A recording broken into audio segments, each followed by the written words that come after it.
Hello, good morning everyone. तो आज हम करेंगे EIA, ठीक है। अब मैं क्या करूँगी, थोड़े दिनों में EIA कंप्लीट करा दूँगी। तो मतलब 4-5 मिनट की वीडियो बनाया करूँगी मैं, और इसमें हम टॉपिक पूरा कंप्लीट कर दिया करेंगे। So please like, share and subscribe. So अब हम बात करेंगे EIA की। EIA may be defined as the domestic documentation of an environmental analysis which includes identification, prediction and mitigation of impact by proposed action और project. देखो, जो हम कोई प्रोजेक्ट की बात करते हैं, गवर्नमेंट प्रोजेक्ट हो या फिर चाहे प्राइवेट भी हो, तो EIA बहुत ज़रूरी होता है। क्यों? क्योंकि हम आइडेंटिफाई करते हैं, प्रिडिक्ट करते हैं और मिटिगेट करते हैं कि अगर कोई इम्पैक्ट हो रहा है इन्वायरमेंट पे, तो ये उनके लिए होता है, ठीक है। फिर उसके बाद आया स्टैट्यूटरी फ्रेमवर्क, कैसे कैसे हुआ था, ठीक है। स्कॉटहालम हुई थी जो, वो 1972 में हुई थी। उसके बाद NCEPC बनाया था, national committee on environmental planning and coordination, was constituted in 1972 under departmental of science and technology. Establish कब हुआ था? डिपार्टमेंट हुआ था किसके अंडर? डिपार्टमेंट ऑफ इन्वायरमेंट के अंदर 1980 में हुआ था। फिर उसी को डिपार्टमेंट ऑफ इन्वायरमेंट को हमने ministry of environment, forest and वो बना, क्लाइमेट चेंज बना दिया था 1985 में। फिर EPA इन्वायरमेंट प्रोटेक्शन एक्ट आया था 1986 में। उसके बाद EIA नोटिफिकेशन आई थी 1994 में, ठीक है। ये एक किस्म का मैंने वो किया हुआ है, मतलब शॉर्ट में वो कर दिया हुआ है, आप समझ गए होंगे कैसे कैसे हुआ है, ठीक है। फिर उसके बाद आया EIA notification issued on September 2006। September becomes the main tool to minimize the adverse impact of rapid industrialization has on the environment. Nearly 50 amendment हुई थी और 230 changes हुए थे, are introduced subsequently. देखो, मार्च 2020 में the ministry of environment, forest and climate change puts out a draft notification आई थी, ठीक है। It further dilutes the process, और जो अब आई थी ना, उसने उस प्रोसेस को डाइल्यूट कर दिया है, ठीक है। पहले काफ़ी रिजिड था ये। फिर आया अब role of impact assessment authority, responsible for the guidelines for the preparation of EIA report, ठीक है। ये गाइडलाइंस देती है उसके लिए। It has constituted 6 multi disciplinary expert committee between environment appraisal committee. EIA report जो होती है, द EAC, ये environment appraisal committee, involving review of the EIA report and various document submitted by the project proponent and to decide the approval of EC, ठीक है। Environment clearance देने के लिए होती है। Under IAA EAC conduct site visit, ठीक है। EAC क्या करती है? साइट विजिट कंडक्ट करती है, जो नेसेसरी होता है रिव्यू करने के लिए प्रोसीजर को।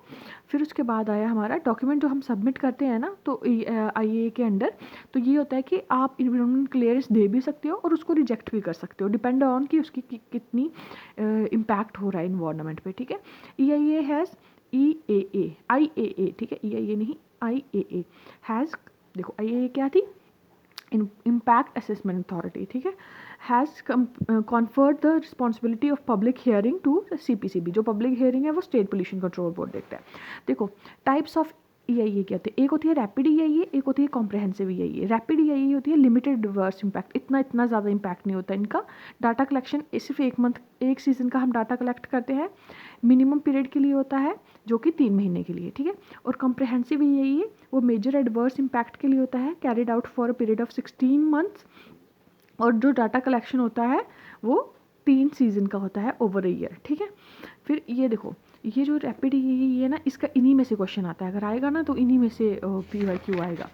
फिर उसके बाद आ गया हमारे पास डेवलपमेंट ऑफ प्रपोजल, कैसे हम बनाते हैं, ठीक है। EIA कैसे होता है? सबसे पहले होती है स्क्रीनिंग करके देखा जाता है कि EIA करना है नहीं करना है। अगर नो EIA तो बस ख़त्म काम। अगर EIA करना होगा तो सबसे पहले क्या आता है? स्कोपिंग। ये जो है ना, ये सारे आगे मैंने ना इसको पूरा डिफाइन किया हुआ है, और जब मैं नेक्स्ट वीडियो बनाऊंगी मैं आपको पूरा टॉपिक वाइज टॉपिक सारा वो करवाऊंगी, ठीक है। स्कोपिंग होती है baseline study, prediction of impact, evaluation of impact, mitigation, EIA report, review, decision making. Yes है तो मॉनिटरिंग एंड ऑडिटिंग के लिए जाएगा, और अगर नो है तो नो, ठीक है। मॉनिटरिंग और ऑडिटिंग के बाद फिर से एवेल्युएशन होती है इम्पैक्ट की, ठीक है।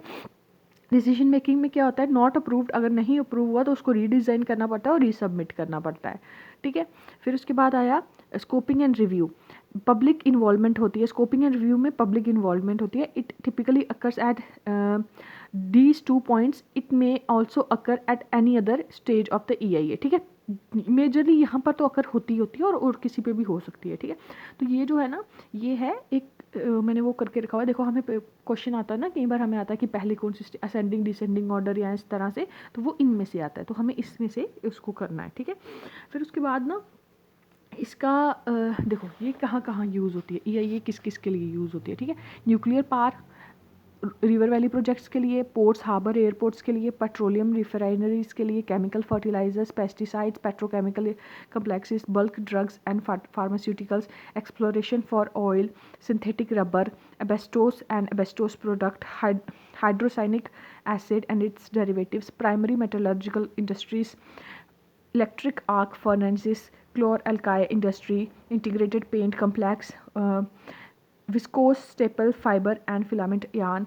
इसको ना आपने क्या करना है, ये जो मैंने किया हुआ है ना हाईलाइट, इसी को याद करना है, इसी में से आपको पूछेंगे, बाकी डीप में नहीं पूछेंगे वो, ठीक है। फिर उसके बाद आया storage batteries, all tourism projects, ठीक है, thermal power plants, mining projects, highway projects, tarred road in the Himalayas, distilleries, raw skin and hides, pulp paper and newspaper, dyes, cement foundries, जो इंडिविजुअल फाउंड्रीज होती हैं, electroplating और मेटामाइन of phenol, ठीक है, इसी इनके लिए होती है। देखो ये भी याद रखना है कि environment clearance will not be required for the items falling under entry number. ये देख मैंने पीछे 1 2 3 कर किया हुआ ना, आप देख लो 1 2 3 4 5 7 9 10 12 13 14 16 17 19 21 और 25 और 27 के लिए हमें नहीं चाहिए होती हैं, ठीक है। ये जो है ना मैंने वो किया हुआ है ना, ये आप ये उसी वाइज है, मतलब नंबर वाइज ही किया हुआ है, तो आप यहाँ से वो कर सकते हो कि किस किस लिए चाहिए और किसके नहीं चाहिए, ठीक है। तो ये हो गया हमारा EIA का सबसे बेसिक चीज़। और अब जब मैं करूँगी तो मैं आपको पूरा पढ़ाऊँगी, जैसे ये देखो ये मैंने पूरा किया हुआ है, तो ये मैं अभी नेक्स्ट वीडियो में कराऊँगी। देखो अभी ना टाइम कम है, अभी नेट का पेपर 7 को है EVS का, तो इतनी जल्दी नहीं हो सकता कि मैं आपको पूरा सिलेबस कंप्लीट करा दूँ। तो जिसने भी नेट का इस बार पेपर देना है, तो मैं उसकी अभी वीडियो एक और डाल दूँगी कि किस तरह से तैयारी करनी है। बाकी ये जो है ये मतलब मैं आपको 1 Feb से दोबारा से पूरा नेट की तैयारी A to Z करवाऊँगी, पूरी नेट की, पूरे नोट्स मेरे बने हुए हैं, तो वह मैं वहाँ से करवा दूँगी। फ़िलहाल मैं सिर्फ इंपॉर्टेंट करा रही हूँ, क्योंकि इनमें से क्वेश्चन आते ही आते हैं। तो बाकी जो है वो मैं 1 Feb से पूरा कोर्स करवाऊँगी, और फ्री का कोर्स होगा यूट्यूब पे। तो प्लीज़ सब्सक्राइब करें, फिर ही मेरे को मोटिवेशन आएगी और मैं अच्छी तरह से कर पाऊँगी। तो अभी तक जिसने वीडियो देखी है, so thank you so much. Please like share and subscribe.